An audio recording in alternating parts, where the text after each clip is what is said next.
biggest challenges was having no one to guide me. It's always been sink or swim or hit the ground running for me. I had to rely entirely on myself, and because I succeeded, I was mostly taken for granted, and that left me feeling unseen. What kept me going was my fire, my passion, my intensity, yet the very same qualities that kept me going were also those that were labeled as too much, often by the very people who benefit from them. And so this paradox taught me two important lessons.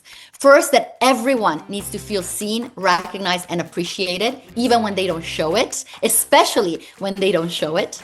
And second, that what others criticize in us often points to what is actually our greatest strength. Perhaps it's just the unrefined edge of what makes us powerful.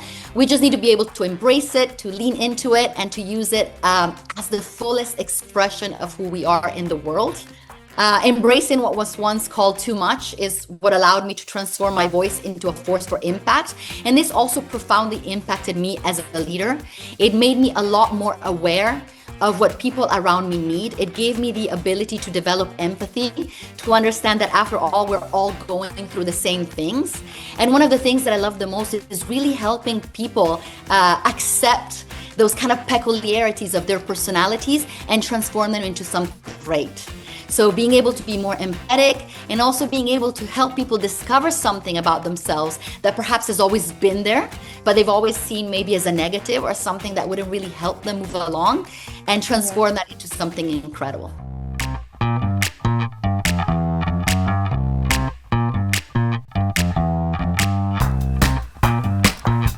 I think obviously the biggest risk in hybrid and remote work is disconnection. So when people are behind screen, it's easy to feel reduced to tasks rather than feel part of a team. And obviously in a multi-generational workforce, that disconnection often creates silos between age groups, which only deepens this sense of isolation and disengagement. I know firsthand how damaging it can be when people aren't allowed to contribute, or even more when their contributions go unrecognized. And so that's why my work is really about making sure that others don't feel that way, by breaking those barriers and building spaces where generations connect, where they learn from each other, and when they create together. I do this in many ways, through awareness sessions that help people see and understand each other's context, through leadership transformation programs, through Duo, which is a two-way exchange where younger and older employees swap perspectives instead of one mentoring the others, and through intergenerational task forces that unite people across age groups to co-create solutions on equal footing. I think when those connections are made, appreciation and respect then naturally follow, and people no longer feel like lonely workers behind a screen, but valued members of a community. So I think what we must remember as we think of the future of work is that belonging is built through connection and appreciation, not through proximity.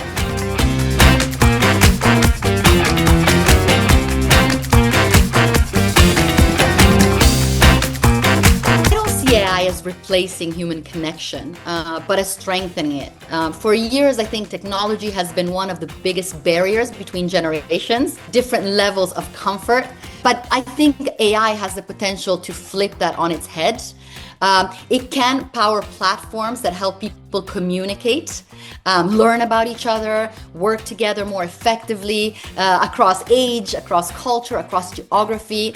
I think AI can also give leaders real-time insights into people's efforts, the impact they're making, even their preferences, and make recognition more timely, more personalized, and more meaningful.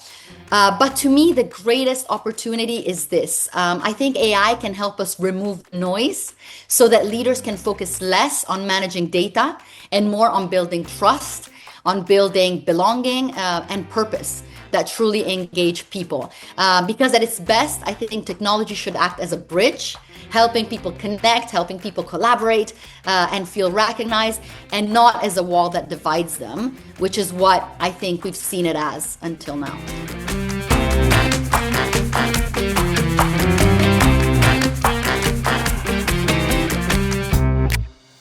All right, so let's think. The legacy that I want to leave behind, I would say, is a world where generations don't just coexist. It's a world where they collaborate, to create something greater together. I feel my mission extends beyond the workplace. It's also about politics, it's about society, it's how we shape the future. What I see is that too often generations are divided, but real change really comes when we value every age and channel our strengths collectively. So through my work, whether awareness programs, whether the leadership transformation, the two-way exchanges, the intergenerational task forces, what I aim to do is to build cultures where employees feel valued at every stage of life, and where organizations thrive by leveraging the full power of the multi-generational workforce. What I want is for every generation to feel seen, for every generation to feel understood and appreciated as an invaluable time capsule, right, of experience, of knowledge, of lessons and mindsets that enrich today and that guide tomorrow. So that's really the legacy I'm working towards, because I believe the world belongs to every generation equally, and it's only when we learn to carry the baton forward together that we can build a future that is truly sustainable, that is truly inclusive, and that is lasting.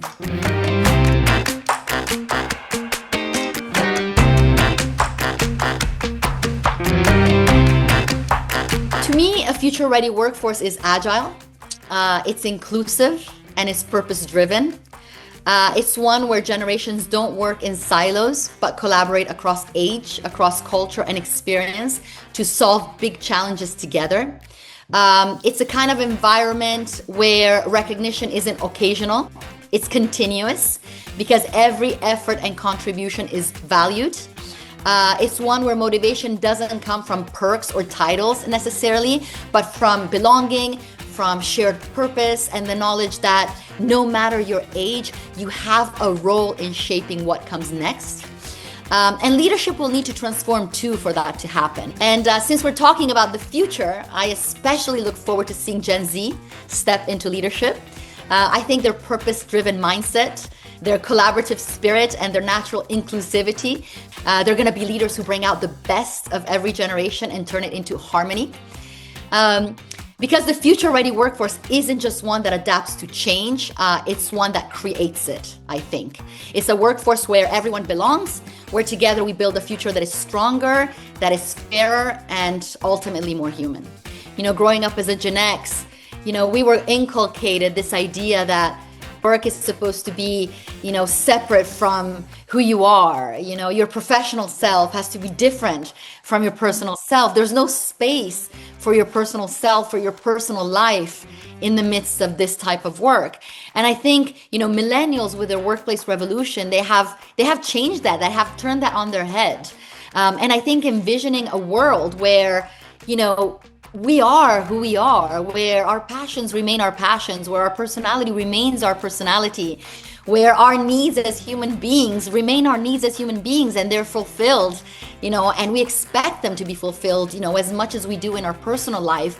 I think that's going to be a workplace where we can all bring our best self, where we can really come together, and where we can really find that sense of shared purpose that allows us to, you know, hold hands and move forward together in, you know, and shape a future that is better for everybody. So I think changing this concept of work, which is what the boomers and Gen Zs, which is what the baby boomers and Gen X and previous generations thought, to one that is actually, you know, part of who we are and not just a way to make a living, and one where we can actually make a difference, is going to be the key.